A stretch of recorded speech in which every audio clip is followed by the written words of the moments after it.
Good evening. We will call the Common Council to order. I will ask the clerk to take a roll. Alderperson Reinke. Here. Rote. Here. Stefanski. Here. Tenorio. Here. Vitale. Here. Weigel. Here. Grisham.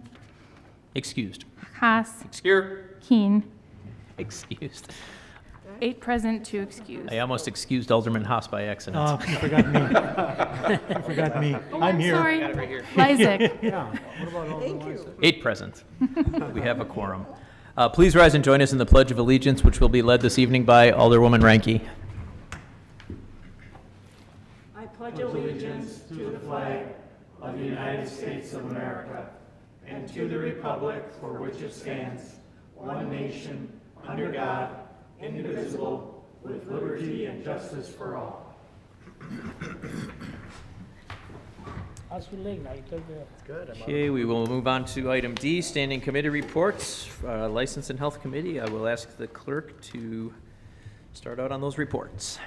The License and Health Committee recommended approval of items 1, 2, 3, 4, 5, 7, and then item 6, except for the list that has items 2, 3, and 4, which are Fast Fuel, 6000 West National, Pantry 41, 10537 West Greenfield, National Petro, 9530 West National, and Quick Trip, 10923 West National. So those could be called out separately, those Okay. 4 items. Thank you. Yes. So on the balance, Mr. Chairman Mayor, Vitale would, I move for approval for the license and health reports. thank you. Is there any discussion? Hearing none. All in favor? Aye. Any opposed? Motion carries. Then we have separate items. I believe items 2 and 3, Fast Fuel, 6000 West National, and Pantry 41, 10537 West Greenfield could be taken together if there's a motion. Chairman Vitale, do you want to move approval of, Yeah, I'll move approval Those two. of the motion based on the voting of the License and Health Committee meeting. okay. So just so we're clear, this is on 2 of the split votes out of committee, Fast Fuel and Pantry 41? Correct. Okay. If there is no discussion, I will ask the clerk to call the roll. Mayor Devine, Alderman Weigel. I did have a question on the dissenting votes on this. What was the logic on it? Because they are Alderman Rote? gas stations with, I'm sorry, I called Alderman Rote. sorry. That's all right. Oh, the one, Alderman Weigel, was the one that we just temporarily gave the beer license to, and he had no problem with it going till June 30th or July 1st, whatever the date is. And the other one, I had voted no on it a while ago. Okay, so the first one is the 60th and National? 60th and National, I think it's a BP gas station. And he was the fellow that came in and we just, well, part of us approved him and part of us did, but the deal was that he would just get it till, again, June 30th, till the end of the license year. And then, and did he also make a promise about spending a lot of money on remodeling the property and all that? Am I believe- recalling that correctly? I believe you may be thinking of the one on 84th and Greenfield. I'm not sure. No, well, maybe I am, yeah. So, okay, thank you. Yeah, the one on 68. Alderman Vitale? Yeah, so, Mayor, I'm sorry about that. I should ask for the, yeah, the one on 68th and National, I mean, that one, I believe they're going to do just as well to improve the premises, you know. I mean, they're not just going to put a freezer there and that's it, you know. It's not the case. Thank you. And the discussions that I'd like to adding for our votes tonight, you know, I did explain at the License and Health Committee meeting that, first of all, if any of the older person has some concern about certain items, should probably ahead of time advise the chairman or the assistant or the city attorney, or even Rebecca just as well, to separate some the concern that any older person has. You know, when we have 6 items, and the way I look at it, you know, we all have the rights to vote the way we wish. That's the democratic process. But the fact it is, how can we jeopardize, and I strongly feel that way, how can we jeopardize the city with a lawsuit? You cannot discriminating and say, I don't like this business place, I don't like this one, but I like this one. We cannot do that. To me, I mean, I feel really kind of a puzzle in my mind, you know, and I think Assistant City Attorney Serwin, I think he explicitly, he did explain there's many issue of legality, you know, when we do something like that. It's not just a easy avenue for us to just say, well, I don't like you, I mean, I'm going to vote against you. Well, we better have a good reason to deny it or to approve it, you know. So we have to have something concrete that something happened in that establishment. You know, we can't just tell them, well, I don't like you and I don't like you, but I like the other 2. I will support that one. Well, if there's no violations on all 6 of them, what's the purpose? You know, that's why I felt kind of is not the way to run our license and health. You know, to me, I think it should. You know, first of all, I think we should know exactly what we're doing. You know, I mean, and I'm learning myself just as well. You know, so I know I've been around a while, but I'm not going to create some kind of disagreements.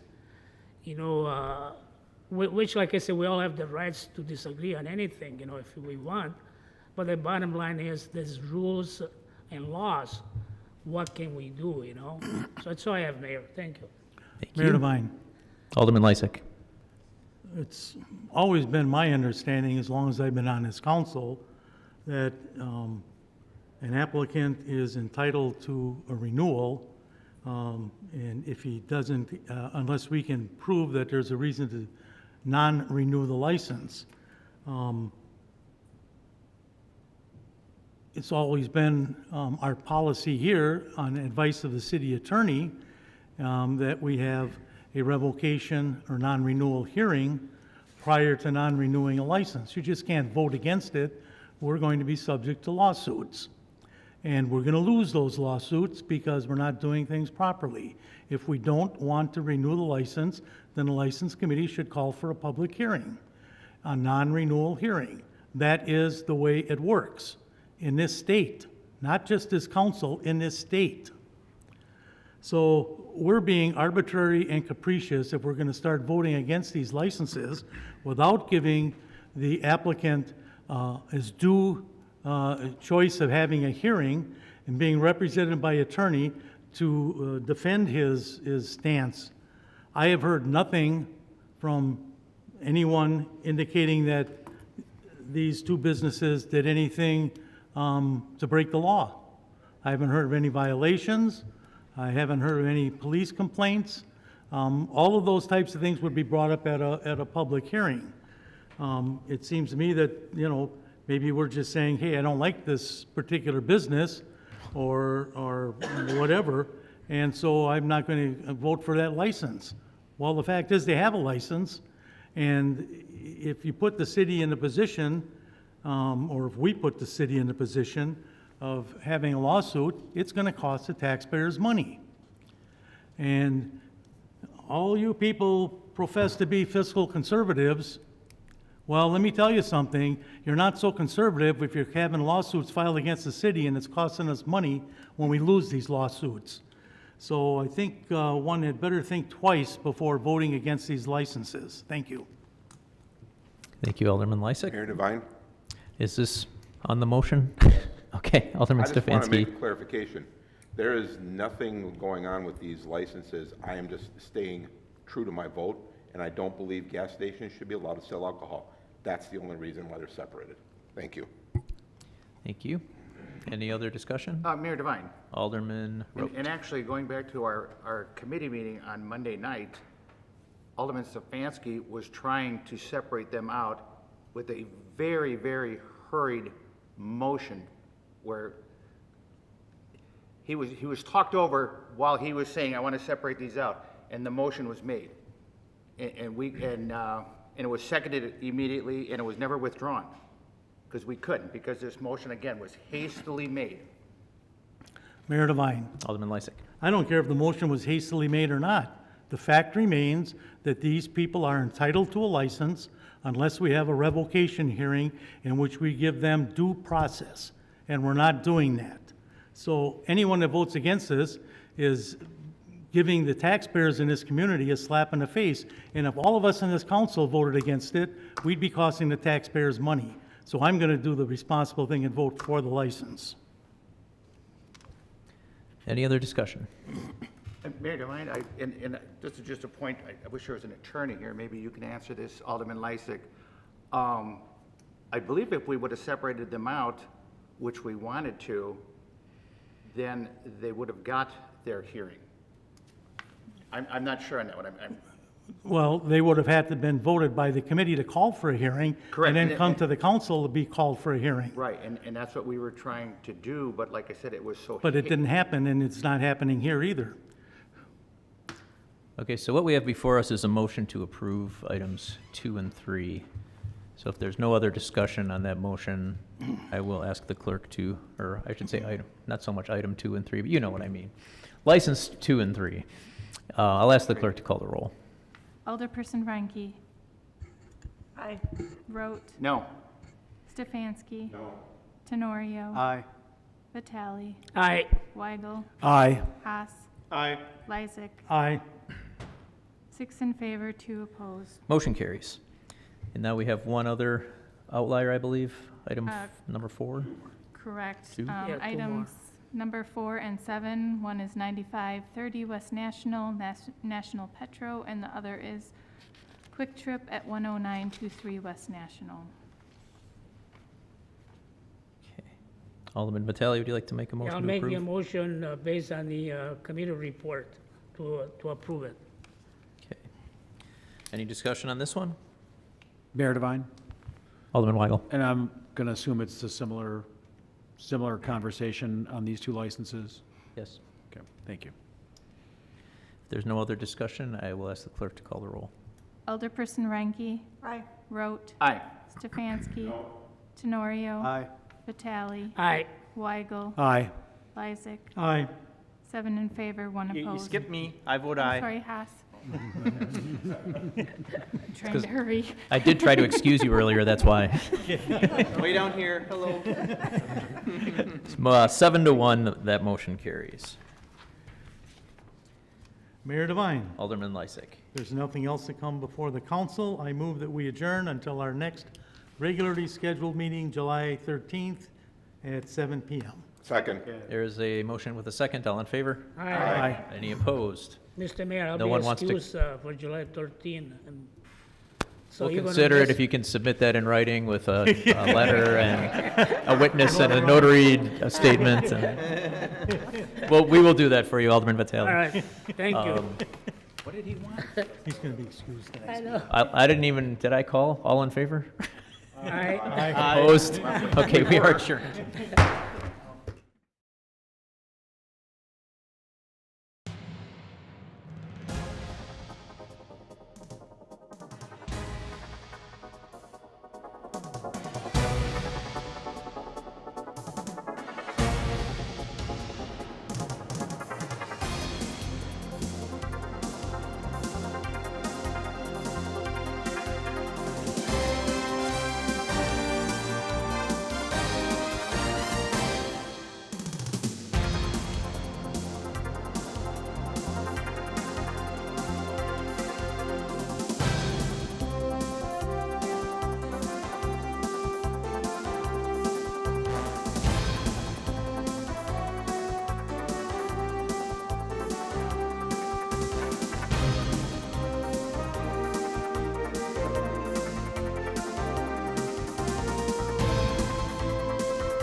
And slowly kind of.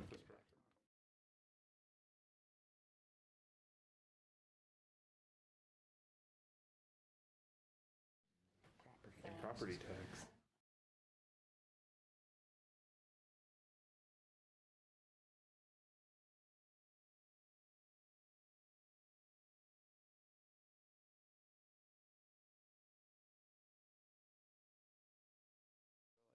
Oh, you could go, The arm bump could go more thingy. right? I mean, you could, and If it's But that. then you gotta like cops and all that. Yeah, but then the problem is then what do they do? They go, oh, okay, well, we'll lower No, your taxes. I'm a hugger, so. Oh, by the way, it's your been house is hard. valued I'm at like, $250,000 now because of all the wood. Yeah, like where's.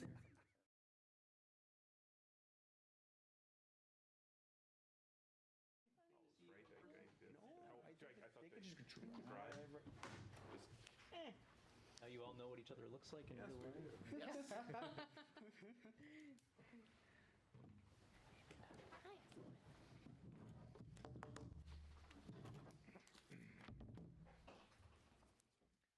All right, good evening, everyone. We will call the Plan Commission to order, and I will ask staff to take a quick roll. Now, Brian had a question. Are we on YouTube live? We will be Oh, okay. eventually. There we go. Now we call it to order. And now we ask for a roll. All right. Thank you, Mayor Devine. Here. Brian Frank. Here. Kathleen Dagenhart. Here. Jessica Katzmeyer. Here. Amanda Noah. Here. Rossi Manka. Here. David Roshka. Here. Eric Torgelson. Here. Wayne Clark. Yes. We've got 7 present and a mayor, so we have a quorum. Thank you. Great. All right, next item is approval of the minutes from our May 26th meeting. Move approval. Second. Okay, any changes or adjustments to the minutes? Okay, all in favor? Aye. Any opposed? Minutes are approved. And we will now move on to item D, which will bring up section, or item 2A, 2B. Sure.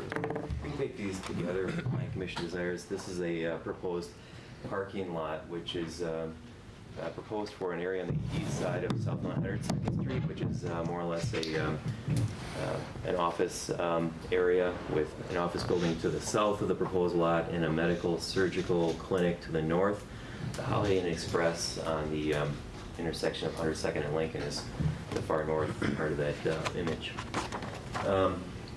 The lot is undeveloped. It's currently a grass lot sandwiched in between 2 office uses, and there will be cross-access between the new parking lot for 53 spaces.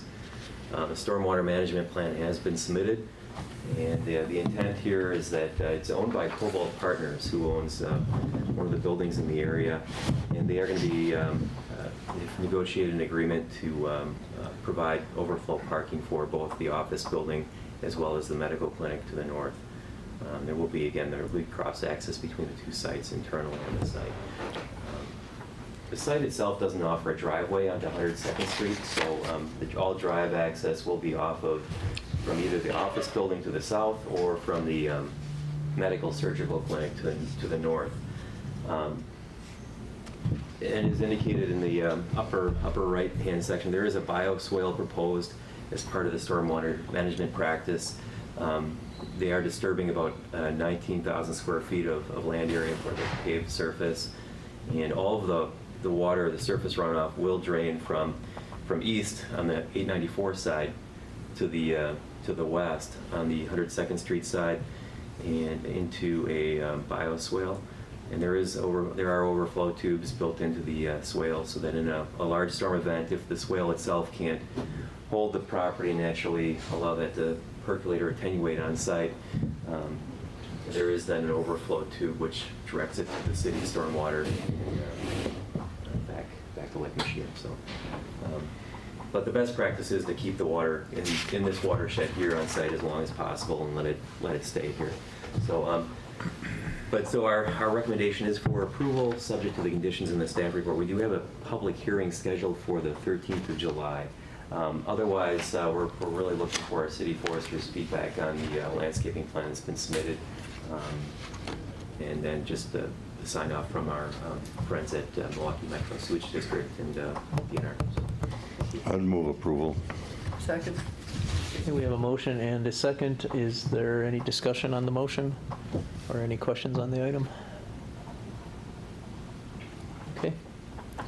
Hearing none, all in favor, please say aye. Aye. Opposed? Ayes have it, motion carries. Move on to item 3. Yes, sir. This is a site at 6048 Beloit, and this is Phoenix Investors. Beth, I'm sorry, Jessica.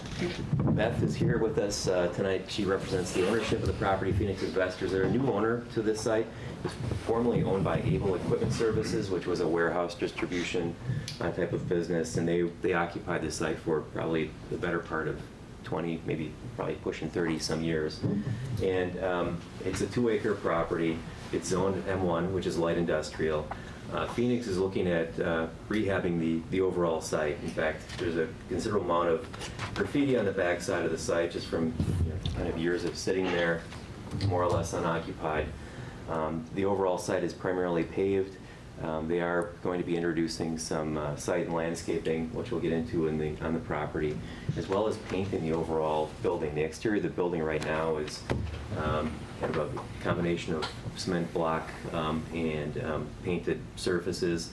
So that's going to be freshened up and cleaned up with 2 different gray tones, gray, darker gray, light gray, and a white color on the exterior of the building.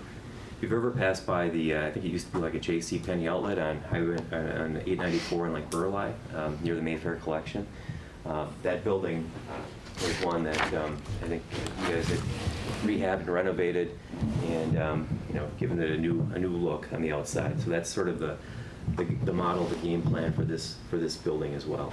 The building is about 46,000 square feet, and Phoenix is interested in occupying about 30,000 square feet of that, and then the other 16,000 square feet or so would be for a future tenant. That would be the gray area on the upper right.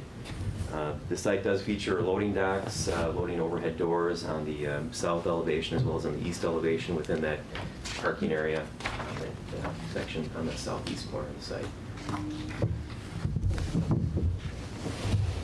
And so this is the proposed overall site and landscaping plan. The property along the fronts for a portion of Beloit Road, and then another portion of it fronts the Union Pacific Railway.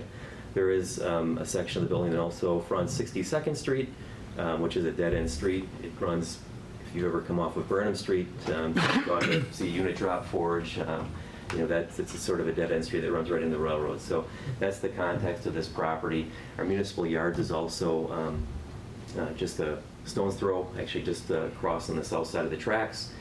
And there's an RSR trucking company to the east of this site. So the proposal here that's been submitted that we worked with Phoenix on is to add some additional landscaping, basically updating some of the existing landscaping areas as well as proposing some additional landscaping along parallel to the railroad tracks. And then behind the building, to the west of the building and then north of the building, that area will also be cleaned up, and the grass green space area along that area. There is a new proposed 8-foot high chain link fence around the property. It will be set back. It's a blue line that runs around the property. It's going to be set back from Beloit Road about 20 feet. And that will allow not only some staging as one pulls into the site, it'll be a gated entrance, so you can stage there while you wait for the gate to open or close. And so that will alleviate some of the traffic concerns with backups on Beloit Road. It'll also allow for some visibility to the landscaping on the site. There is a refuse enclosure proposed. That's the purple square that you see in the lower portion of that. That's going to be screened from view, again, within a fenced area as well as some landscaping around it. I guess the whole idea is just to improve the curb appeal of the site. There has been some clearing of landscaping, some of the volunteer growth that grows up along the railroad corridor. That was probably lending a helping hand to hiding a lot of the shenanigans that were going on the southwest side of the building with graffiti and so on. But that's all been cleaned up with the allowance of the railroad. And the intent here is just sort of freshen up the curb appeal, clean it up, resurface the site, and then restripe the parking stalls. They're going to be adding a landscaping island at one of the end caps and new landscaping. Just a closer view. One of the staff recommendations was to add some add an offset to the fence, so the fence would act as a backdrop to the landscaping. That's just what that blue line is showing there. Phoenix is in agreement with that. So that will take place. One of the other parts of this is that, we were asking for some additional landscaping elements in your staff report. They instead added additional landscaping because of some truck turning radius concerns as you enter the site and then back up to the loading dock on the upper part of the building there. That landscaping island to them presented an obstacle, and so they've added additional landscaping along parallel to the railroad, and they'll add additional landscaping infill within that area along Beloit Road as well. They've added the landscaping island at the end cap of those 2 rows of parking that come together alongside the building. And this is just a representation of the dumpster screening.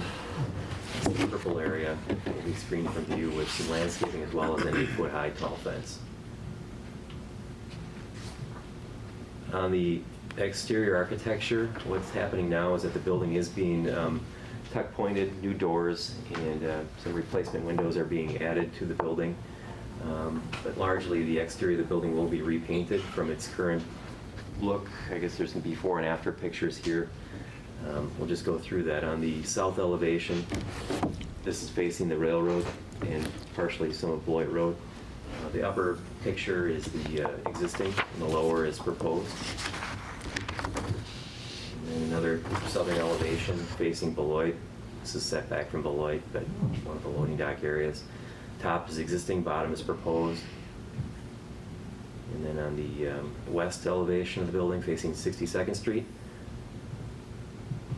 And the north facing the unit drop forge parking lot. The upper is existing, bottom is proposed. So, and then another portion of the north elevation.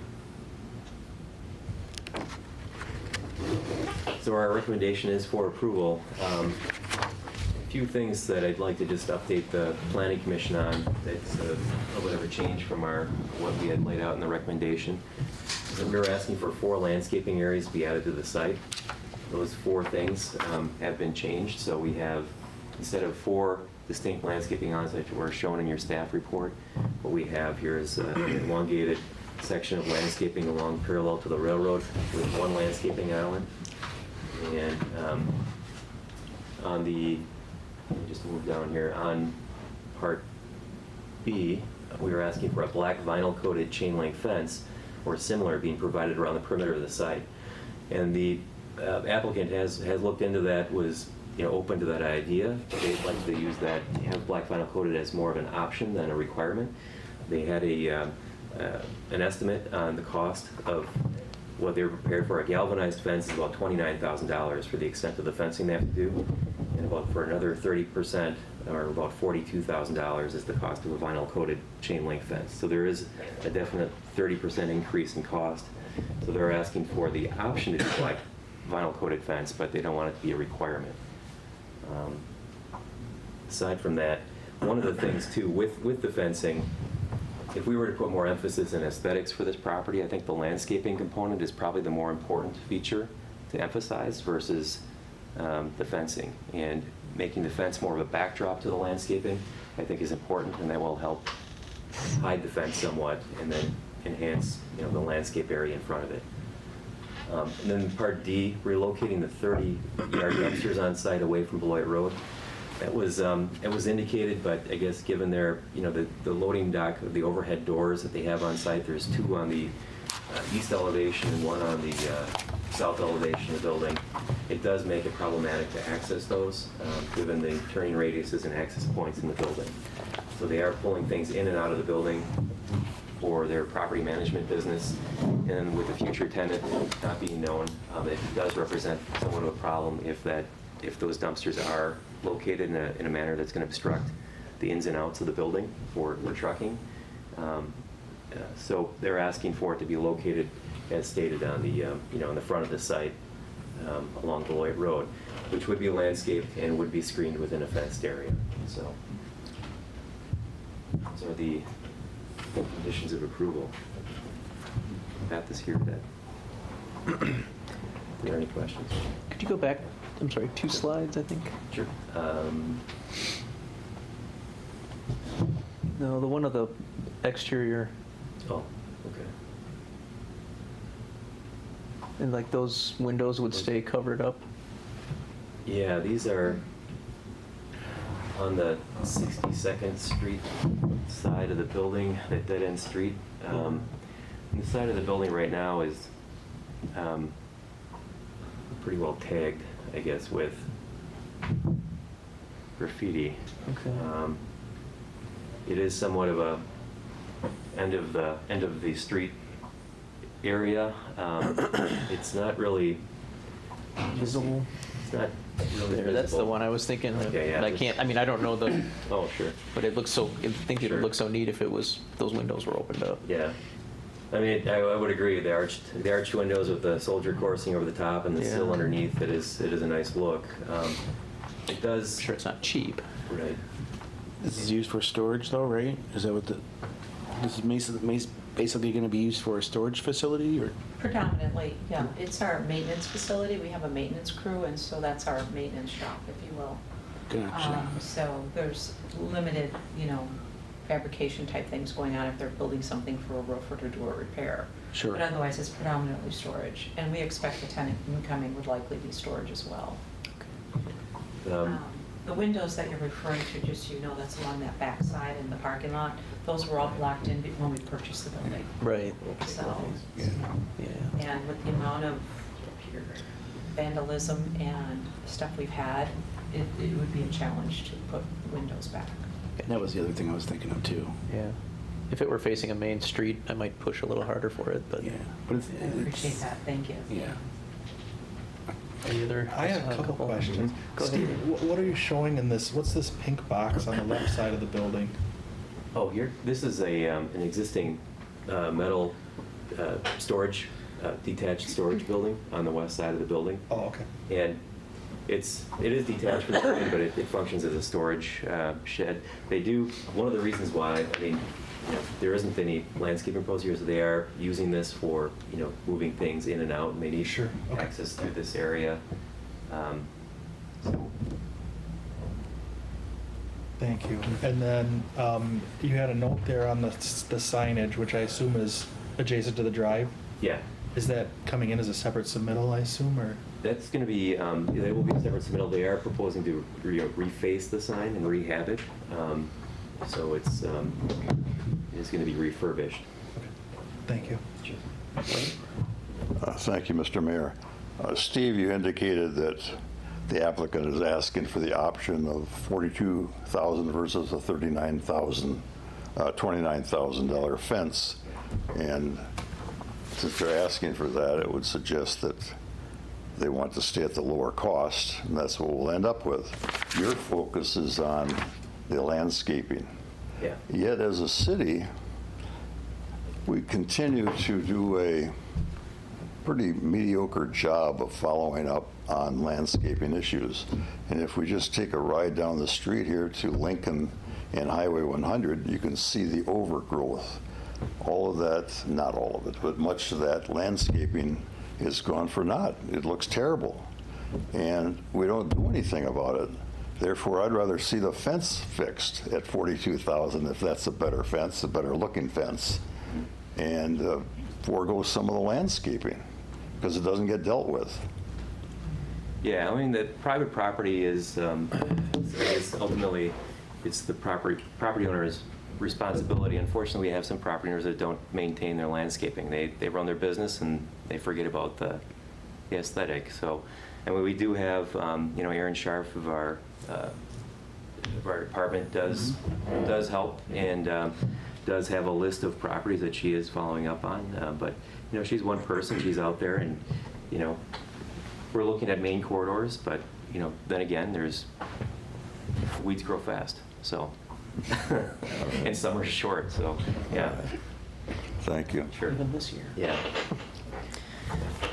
Any other discussion, questions? Yeah. Move approval. Oh, Oh, go I ahead. was gonna say something. What is the possibility of just coating the access gate and then the remaining fence line to be galvanized? Oh, like focusing on the street Right, frontage just the with light? access, yep. Yeah. I don't know if that's an option, or is that? I guess I just don't know how that would look. I guess, like I said, we're not opposed to the black fence, but with the price differential and availability, it's a challenge at the moment. And if you go all the way up and down White Road or all around where we're at, everyone has galvanized. So it just seems, to your point, to make more with the landscaping. I guess I'll offer this up, that the landscaping, we hire a contractor and we contract for it. And if you've ever been by the old Penny's building up there, you've always seen it landscaped and groomed, and it's not, you know, ill-maintained or abandoned by any means. So, I mean, I'm happy to commit that, because our owner wouldn't tolerate it either, to be honest with you. I'll move approval. Second. Okay, motion and a second. Any other discussion? All right, all in favor, please say aye. Aye. Anyone opposed? Ayes have it, the motion carries. Thank you. Thank you. Thanks. Now we will, It's been fun to transition. It's gonna look great. it needed a transition. Moves item 4. Thank you, Mayor. This next item is to rezone the former Baker Square property at 10200 West National Avenue from C4 Regional Commercial District to Community Commercial C3 District. So this does fall in line with the future land use plan, and the real purpose of this downzoning is to help us be proactive in avoiding non-desirable uses like an auto dealership, for example, or check cashing, kennels, pawn shop, thrift stores. This wouldn't be affecting any of their prospective tenants. They have a veterinarian use that's interested in the space, and that does fall within the C3 district. This proposal is sponsored by Alderman Haas and Alderman Ranke. Staff recommends Plan Commission approval. This looks like needs a motion to approve. You are correct. I'll motion that. All right. We have a motion, we have a second. Any discussion? All in favor? Aye. Any opposed? Ayes have it, motion carries. Thank you. Move on to item 5, where we get to approve something with the root of all evil. Who's taking this one? I've got it. So we've got Scott and Tanner here, who are representing the proposal for a haunted house and lots of other activities at this space. So they're proposing to occupy the former Michael's store at 11135 West National Avenue. And they are proposing to have a temporary haunted house. This would be a short run. Unless it does well, and maybe this can potentially become a permanent thing at this location or elsewhere. It's in the C4 Regional Commercial District, and their use is a place of assembly of 15 or more people, and that's a special use. They'll be having a public hearing July 13th if all goes well here. So their operations, they have an indoor and outdoor portion. Indoors, they'll have a haunted house, an escape room, paintball gallery, football, bowling, pong, video games, and I think human foosball as well. Outdoor, they'll have food trucks, axe throwing, and a merchandise truck. They're proposing to open for 21 days between September 24th and November 16th, so right around Halloween time. Cool. From Thursday to Sunday, 6 p.m. to 12:30 a.m. So they would allow the last group to enter the haunted house at around midnight. It takes about a half hour to get through. They hope to employ up to 40 employees, and their estimated project cost is $100,000. Throughout this process, they have had a strong emphasis on safety, so that they plan to hire off-duty police officers. They're going to have metal detectors and video surveillance. And as far as their plans go, they're not proposing any landscaping. Staff believes that this property is well landscaped. And they will be adding a temporary outdoor fence, and that'll take up about 20 parking spaces right in front of the building. And within there, they'll have some games, food trucks, merchandise, and some portable restrooms, and I think some picnic benches as well. That's an image of the type of fencing they'll be using. And the fence will be moved at the end of every night to allow passage along that drive in front of the stores so that vehicles can move through, and also, in case there's any emergency, they can easily move the fence out of the way. As far as their architectural plan, they're not proposing any changes to the exterior of the building, but I just thought I'd throw in a couple images that they've shared. That's the axe throwing truck on the left, and then that's one of the food facilities that they'll have on site. As far as parking goes, they have 107 parking spaces available once you subtract those 20 spots. And the parking code asks for 200 spots based on the size of the building. However, they've been consulting with a consultant that specializes in these types of businesses, and they make the claim that most vehicles show up with an average of 3.4 occupants. So that would definitely help with their parking needs. They are also seeking support from Home Depot next door. They have a little bit of an overlap with their hours, but for the most part, they wouldn't really be in each other's space. And we were also talking about how could they control people parking over there. You know, maybe with their off-duty police officers, they can do a little bit of patrolling. But if they have Home Depot's blessing, then all the better. And as you all know, Common Council may modify the off-street parking requirement. This is a look at their floor plan, so 20,000 square foot space. The front part will have all those activities, the football, bowling, human foosball, giant pong. And then on the east part, that's where you'll have the queue for the haunted house. And then the rear part, of course, is the haunted house, which is accessible via all of the emergency exits. And takes about 25 minutes to walk through, and is 8,400 square feet. Here's a sneak peek at the haunted house floor plan itself. So they have these closets throughout where the performers will be hiding, ready to give you a good scare. And there's plenty of emergency exits throughout, just in case anything were to go wrong. Staff recommends approval, subject to the following. We'd like to see details and proof of contract with security services. We'd also like to see a confirmation of any shared parking arrangements with Home Depot or any other businesses. We'd like to see plans to indicate trash and recyclable containers on the site and any waste hauler removal services contract. And we'd also like to see them reconfigure their handicap ADA parking, and a scope of work to detail the date when the removal of fencing and other items will be removed from the site after the event is completed. Wayne and then Brian. Mr. Mayor, Steve and company, has the applicant agreed to these conditions? Yes, yeah. And what brings this to us, given that this site has been used for the Halloween store, whatever that's called, for the last couple of years? Is it because this extends out into the parking lot? Or what's the difference? So the use is a place of assembly. So whenever we have 15 or more people gathering in one space, that calls for a special use permit. And the Halloween store, I think, sometimes has hundreds of people. It's a change, it's considered a change in use where from a retail store to a, what they call a place of assembly, where there's like a theater type of. Oh, good. Thank you. It's not exactly a theater, but it's, you know, it's. All right, thank you. Costumed. Got it. Thank you. It's not selling stuff, it's just entertainment. Is this just for 21 days? Yeah, so we'll be operating from September 24th to November 7th on the weekends, Friday, Saturday, Sunday, and then the last two weekends right before Halloween, we'll operate on the 2 Thursdays. On the 2 Thursdays, okay. Just the demand of it in the season. Usually people working during the week, they want it. Sure. Haunted houses, so the weekends being our busiest time.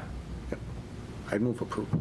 I'm sorry. Is the axe throwing part of it separate from? So with that image that was on there, that's our, we'll have an axe throwing trailer that will have 2 lanes, so there'll be steps to go up top on a trailer, and the lanes will be fenced in, so one person will be in each lane at one time, but they'll be safe from any axes or any kickback. It's fully enclosed. Yeah. Do they sign like a liability warrant? So everybody that will come on our property will sign a waiver. Okay, 'cause with all the games I've that we seen those. offer, bowling, Giant Farm, Okay. Ash Storm will all be covered. That's very popular. Excellent idea. My question is, will the off-duty officers help patrol with crowds outside as well too, with potential noise volumes? Because I see that you're planning to be open to 12:30 in the morning, and that's just a potential concern that I have if there's. Absolutely, that's Yeah. one of the definite concerns that we have addressed as well, understanding that there are apartment buildings on there, and we will have communications, we will have radio communications with officers and our other staff to make sure we don't want any disruptions. We visited about 57 haunted houses this year, just touring and seeing what they all had, and we've seen a lot of mistakes in ways that we should correct it, because we don't want to come into your city and be a problem.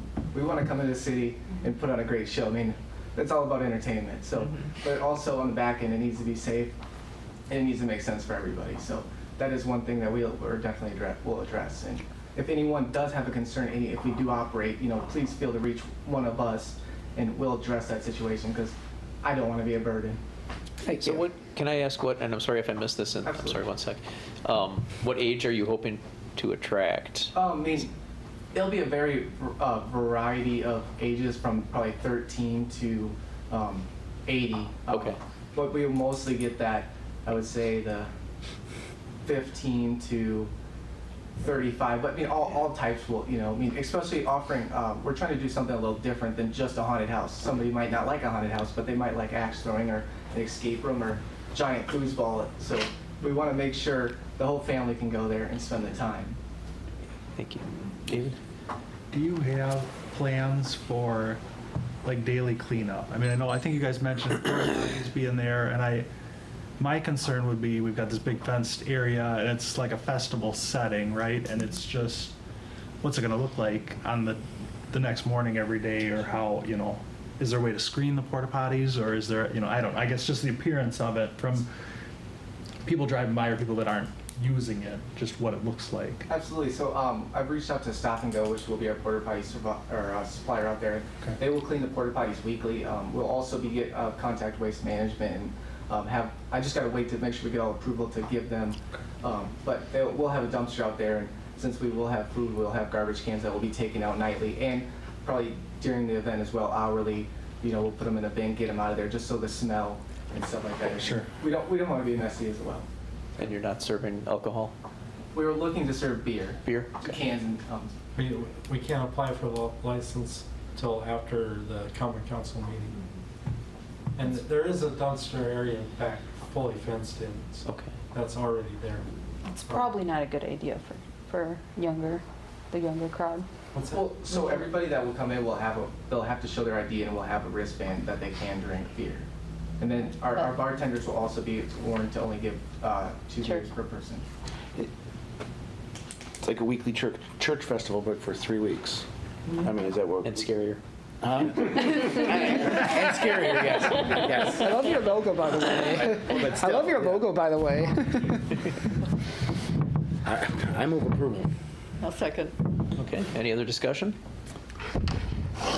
All in favor? Aye. Anyone opposed? Ayes have it, motion carries. Thanks. Thank you. Good luck. Sounds kind of cool. It's gonna be fun. I don't like getting scared, but it does sound cool. Picture. I know, I'm like, I'm all for everything with the haunted house. Right? Sit there and throw axes. All right, we'll move on to item 6. Thank you, Mayor. On the 2700 block of South Waukesha Road, we have a certified survey map proposed. So they're proposing to split 2 parcels from 1 lot into 2 lots. And this is within an RA1 single-family residential district. The prospective buyers want to split this and then have a home on each lot. That's basically what it looks like. There's the actual certified survey map, and then there's a look from our own web map. Is that the lot that's been for sale for a long time? I don't know, has it been? I think so, yes. I think we looked at that like 18 years ago. This seems to make sense. I'll move approval. I'll second. Okay. And I can't read, but is that they have an access easement, I assume, because you can't That's get to right. lot 1? Yeah, there. They have the access easement right. Okay. Who owns the adjacent lot that touches There lot is a one? home here. There's a home. Okay. Yeah, okay. We have a motion and a second. Any other questions, discussion? All in favor? Aye. Any opposed? Ayes have it, motion carries. We'll move on to item 7, Carrie's Krispies.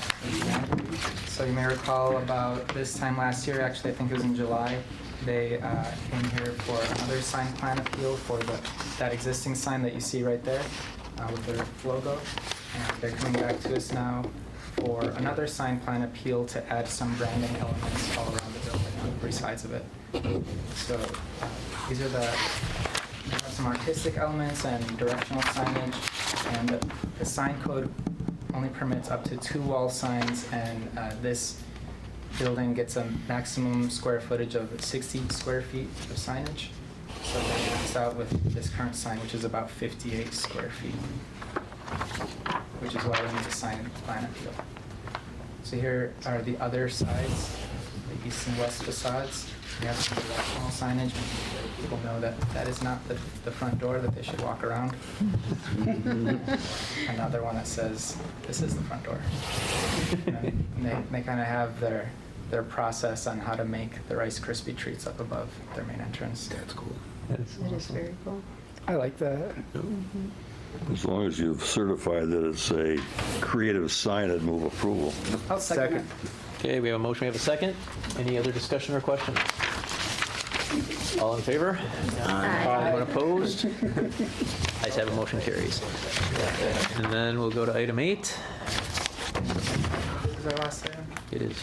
All right, so this one's for the Dollar General store at 1715 South 76th Street.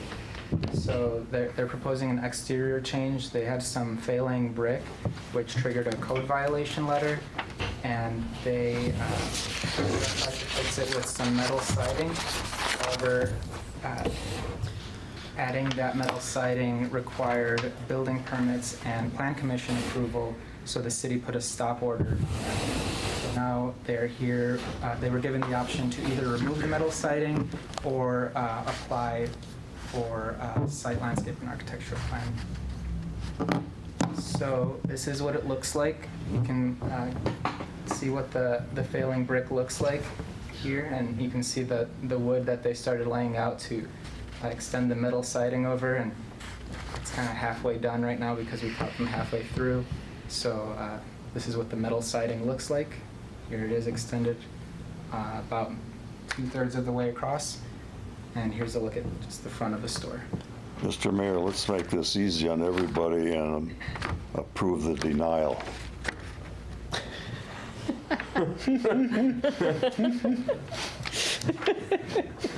I make the motion that we deny as the commission has, as the planning department has recommended. Is there a second? I'll second. Okay, any discussion?